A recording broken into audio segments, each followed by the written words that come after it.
श्रोता बंधुओं, क्या आप अपने कार्यालय के आराम से न्यायालय में वाद योजित करना चाहते हैं? तो आपके सामने है उत्तर प्रदेश राज्य के जनपद न्यायालयों में ई फाइलिंग हेतु मार्गदर्शिका। आधुनिक भारत में न्यायपालिका की कार्यप्रणाली भी काफ़ी परिवर्तित हो रही है। न्याय युग में न्यायपालिका के समस्त हितधारकों को भी अपने कार्य में परिवर्तन लाना ही समय की मांग है। यह मार्गदर्शिका आपको ई फाइलिंग हेतु सहायता प्रदान करेगी। ई फाइलिंग के जरिए आप नए युग के आधुनिक अधिवक्ता बन सकते हैं एवं भारतवर्ष के सम्यक विकास में भागीदार बन सकते हैं। ई फाइलिंग हेतु आपको efiling.ecourts.gov.in पर पंजीकृत होना होगा। पंजीकरण उपरांत आपके पास यूजर आईडी एवं पासवर्ड नोट होना आवश्यक है। तो बस efiling.ecourts.gov.in पर लॉगिन करिए और आगे बढ़ते हैं। आप इंटरनेट से जुड़े कंप्यूटर के ब्राउज़र पर efiling.ecourts.gov.in टाइप करके आप ऑनलाइन पोर्टल तक जा सकते हैं। उक्त पर जाकर अपने राज्य का चयन करें। उक्त पोर्टल में आप अपना यूज़र आईडी और पासवर्ड एवं कैप्चा भर लॉगिन बटन दबाएं। लॉगिन उपरांत आपको कंप्यूटर स्क्रीन पर निम्न डैशबोर्ड दर्शित होगा, जिसमें आप अपने ई पंजीकृत वादों का जानकारी और उनकी स्थिति की जानकारी प्राप्त कर सकते हैं। उक्त डैशबोर्ड में आप न्यू केस के बटन पर क्लिक कर अपना नया केस जरिए कंप्यूटर न्यायालय में दायर कर सकते हैं। न्यू केस के ऑप्शन पर क्लिक करने के उपरांत आपको निम्न विंडो दर्शित होगी। उक्त विंडो में आपको यह चुनना होगा कि आप अपना वाद माननीय उच्च न्यायालय में दायर करना चाहते हैं या निचली अदालत में। उक्त चयन आप रेडियो बटन पर क्लिक कर सकते हैं। तदुपरांत आपको वाद की प्रकृति के बारे में चयन करना होगा, जैसे कि वाद सिविल है या क्रिमिनल। उक्त चयन भी रेडियो बटन के माध्यम से किया जाएगा। तदुपरांत आप वाद की प्रकृति का भी चयन मैटर टाइप एवं केस टाइप से करेंगे। आपको यह भी बताना होगा कि वाद एमएसीटी से जुड़ा है अथवा नहीं। इसके बाद आपको मामले की प्रकृति का चयन करना होगा कि क्या वह अर्जेंट है या साधारण श्रेणी का है। आपको न्यायालय एस्टेब्लिशमेंट का भी चयन करना होगा। उक्त समस्त जानकारी अंकित करने के उपरांत आप सबमिट बटन पर क्लिक कर सकते हैं। यदि कोई त्रुटि हो गई हो तो आप रीसेट का बटन का चयन करके जानकारी पुनः अंकित कर सकते हैं। आइए इसका एक स्क्रीनशॉट देखते हैं। यहाँ पर आपके पास दो विकल्प हैं, हाई कोर्ट एवं लोअर कोर्ट। यहाँ हाई कोर्ट विकल्प चुना गया है तो यहाँ हाई कोर्ट दर्शित हो रहा है और आपको अपना संबंधित हाई कोर्ट चुनना होगा। यदि आप लोअर कोर्ट चुनेंगे तो उसी अनुसार आपको अपना लोअर कोर्ट चुनना होगा। इसके उपरांत सिविल एवं क्रिमिनल प्रकृति के बाद मैटर टाइप केस टाइप का चयन करना होगा। एमएसीटी यस या नो बताना होगा। मैटर टाइप अर्जेंट और ऑर्डिनरी में चयन करना होगा और टू बी लिस्टेड बिफोर में आपको एस्टेब्लिशमेंट का चयन करना होगा। इसके उपरांत आपके पास रीसेट और सबमिट के बटन हैं। सबमिट बटन दबाकर आप आगे चलेंगे। उपरोक्त वाद की प्रकृति एवं न्यायालय के चयन उपरांत आपके समक्ष एक डिजिटल फॉर्म खुलकर आएगा। उक्त फॉर्म 12 पृष्ठ का होगा। उक्त 12 पृष्ठ के कुछ पृष्ठ अनिवार्य हैं तथा कुछ वैकल्पिक हैं। 12 पृष्ठ को निम्न रंगों से भिन्न किया गया है। नीला सक्रिय पृष्ठ का निर्धारण करता है, यानी कि जिस पृष्ठ पर आप अभी जानकारी अंकित कर रहे हैं। हरा पृष्ठ वह है जहां जानकारी अंकित की जा चुकी है। नारंगी वह पृष्ठ दर्शाते हैं जो वैकल्पिक रूप से भरे जाने हैं। लाल रंग से वह पृष्ठ दर्शित हैं जिनको अनिवार्य रूप से भरा जाना है।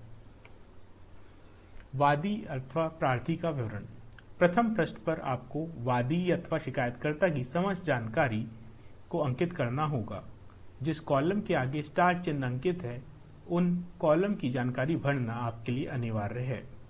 इनमें वादी का नाम, मोबाइल संख्या, एड्रेस, राज्य, जनपद, उम्र, लिंग अनिवार्य रूप से भरे जाने हैं। इसके उपरांत सेव बटन पर क्लिक करके जानकारी कंप्यूटर में दर्ज करा सकते हैं। सेव फॉर्म से आपको ई फाइलिंग नंबर मिलेगा, जिसे भविष्य में आप अपने वाद की जानकारी प्राप्त कर सकेंगे। उक्त सेव बटन के बगल में दिए गए नेक्स्ट बटन को क्लिक करने के उपरांत आप द्वितीय पृष्ठ पर पहुंच जाएंगे। द्वितीय पृष्ठ पर आप प्रतिवादी अथवा अभियुक्त का पूर्ण विवरण जैसे नाम, पता, वल्दियत, लिंग आदि भरना होगा। यहाँ पर सेव बटन दबाने पर आपको रेस्पोंडेंट एडिट सक्सेसफुली का मैसेज प्राप्त होगा। अतिरिक्त जानकारी। उक्त पृष्ठ पर आप वादी अथवा शिकायतकर्ता तथा प्रतिवादी अथवा अभियुक्त के बारे में विभिन्न जानकारी न्यायालय को प्राप्त करा सकते हैं, जैसे कि पासपोर्ट संख्या, पैन संख्या, फोन नंबर इत्यादि। यह जानकारी वैकल्पिक है। अतिरिक्त पक्षकारों का विवरण। उक्त पृष्ठ पर आप वाद में बनाए गए मुख्य पक्षकार के अतिरिक्त पक्षकारों का विवरण अंकित कर सकते हैं। इस स्तर पर यह बताना आवश्यक होगा कि अतिरिक्त पक्षकारों के विवरण को आप वाद दायर होने के उपरांत अपने स्तर से परिवर्तित नहीं कर सकेंगे। यह पृष्ठ वैकल्पिक है। वाद विवरण। उक्त पृष्ठ पर आप वाद दायर किए जा रहे वाद के वाद कारण, दिनांक, विवाद के स्थान, याचना इत्यादि का विवरण अंकित कर सकते हैं। अंग्रेजी में कहें तो cause of action, date of cause of action, reasons, relief claimed, prayer आदि आप यहां भरेंगे। उक्त पृष्ठ पर आपको हाइड पार्टीज का विकल्प भी उपलब्ध होगा। उक्त विकल्प आप पक्षकारों के विवरण को गोपनीय रखने हेतु प्रयोग में ला सकते हैं, जैसे कि पॉक्सो से जुड़े मामले या वैवाहिक मामले इत्यादि। उक्त विकल्प के चयन उपरांत पक्षकारों की जानकारी इंटरनेट पर गोपनीय रहेगी। सेव और नेक्स्ट कर आप पुनः आगे बढ़ें। अगले पृष्ठ पर आप दायर किए जा रहे वाद के अधिनियम एवं धारा की जानकारी को अंकित करेंगे। यह भी अनिवार्य है। Sign method. उक्त पृष्ठ पर आपको अपने वाद के संबंध में दायर किए जा रहे दस्तावेज को हस्ताक्षरित करने का विकल्प उपलब्ध होगा। आप दायर किए जा रहे वाद के समर्थन में जिन दस्तावेज को अपलोड करना चाहते हैं, उन दस्तावेजों को 3 प्रकार से हस्ताक्षरित कर सकते हैं। जरिए आधार हस्ताक्षरित किया जा सकता है, जरिए डिजिटल टोकन हस्ताक्षरित कर सकते हैं, अथवा जरिए OTP मोबाइल हस्ताक्षरित कर सकते हैं। इसके बाद भी सेव तथा नेक्स्ट के बटन से आगे बढ़ जाए। Upload document. उक्त पृष्ठ के जरिए आप दायर किए जा रहे वाद के समर्थन में विभिन्न दस्तावेजों को न्यायालय के CIS सर्वर पर अपलोड कर सकते हैं। अपलोड किए जाने के वाले दस्तावेज 50 MB से अधिक क्षमता के नहीं होने चाहिए। आप अपलोड किए गए दस्तावेज को डिलीट ऑप्शन से हटा भी सकते हैं। समस्त दस्तावेज को अपलोड किए जाने के उपरांत नेक्स्ट बटन दबाने पर अग्रिम पेज पर प्रस्थान करेंगे। Court fees. 10वें पृष्ठ पर कोर्ट फीस से संबंधित है। उक्त पृष्ठ पर आपको दायर किए जा रहे वाद के संबंध में दी जा रही जानकारी न्याय शुल्क का विवरण अंकित करना होगा। न्याय शुल्क का भुगतान आप जरिए डिमांड ड्राफ्ट, ई चालान या चेक से कर सकते हैं। उक्त भुगतान का विवरण आपको प्रस्तुत पृष्ठ पर अंकित करना होगा। आपको न्यायालय शुल्क के भुगतान के दस्तावेज जैसे डिमांड ड्राफ्ट, ई चालान तथा चेक की प्रति अपलोड करनी होगी।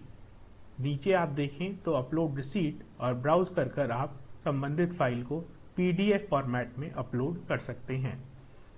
अपलोड करने के उपरांत नेक्स्ट बटन पर क्लिक करें।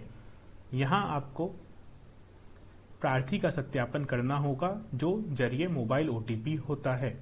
प्रार्थी के मोबाइल पर OTP भेजी जाएगी।